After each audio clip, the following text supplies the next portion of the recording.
Leviticus 12. The Lord spoke to Moses, tell the Israelites, when a woman produces offspring and bears a male child, she will be unclean 7 days, as she is unclean during the days of menstruation. On the 8th day, the flesh of his foreskin must be circumcised. Then she will remain 33 days in blood purity. She must not touch anything holy, and she must not enter the sanctuary until the days of her purification are fulfilled. If she bears a female child, she will be impure 14 days as during her menstrual flow, and she will remain 66 days in blood purity. Okay, so these are some strange rules to modern ears about menstruation makes you impure, but remember, we will get to it later, that fluids that leave the body make you unclean.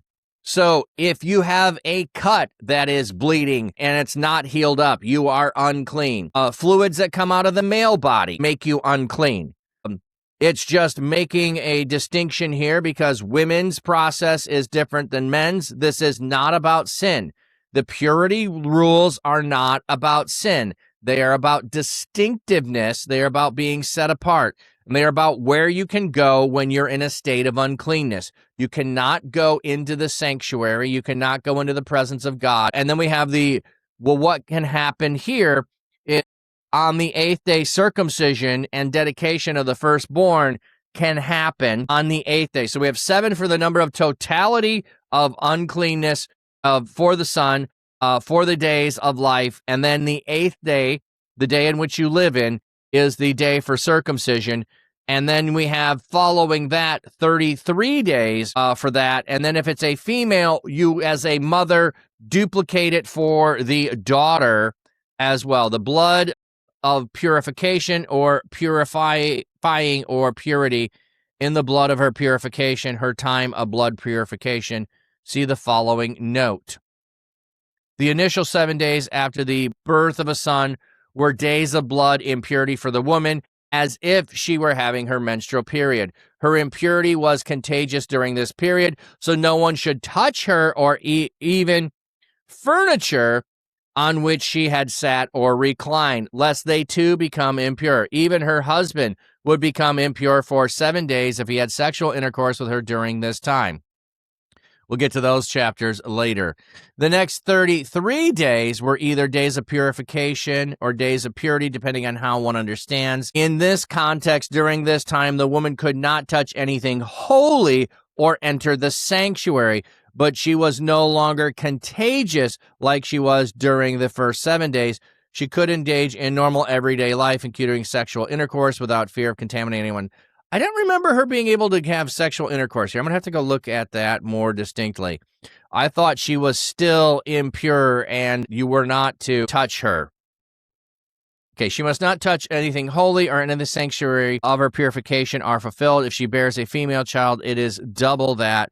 I still thought that, as with menstruation, she would be unclean to have sexual relations. I think I understand that differently than they're understanding that.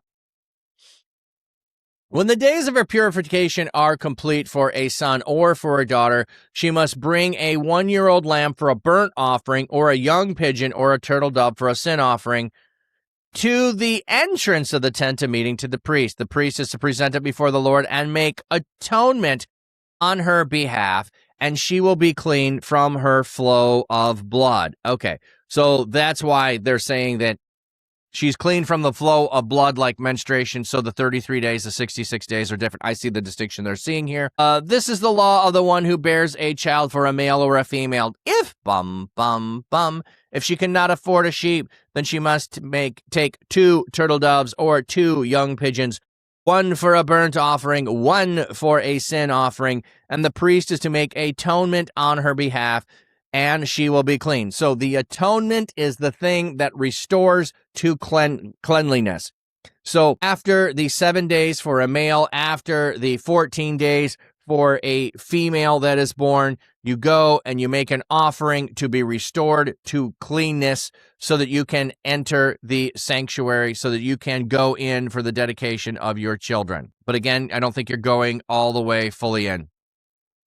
Yeah, interesting. For a burnt offering or a sin offering, yes. But again, it is for making atonement on behalf. So it could be different ways of doing it. And we already went through the burnt offerings and the sin offerings. So if you missed that, you will have to. So what it is of the two, one is a burnt offering and one is a sin offering. So you're getting both of those, a burnt offering and a sin offering. If you bring the turtle doves, if you bring a sheep, I think it's an either or there. This is, again, not about sin. So sin offering is probably a bad title there. It should be a purification offering. Purification offering, because you are unpure, you are unclean, so you need an offering to restore you to cleanness. And a burnt offering is the manner in which the offering is made. So a sin offering is an accurate description, but it gives us the wrong impression by saying sin offering. Purification offering, because you are not sinning, you are just unclean. So you need to be restored to a state of cleanness. That is what the sin offering is doing there, the purification offering.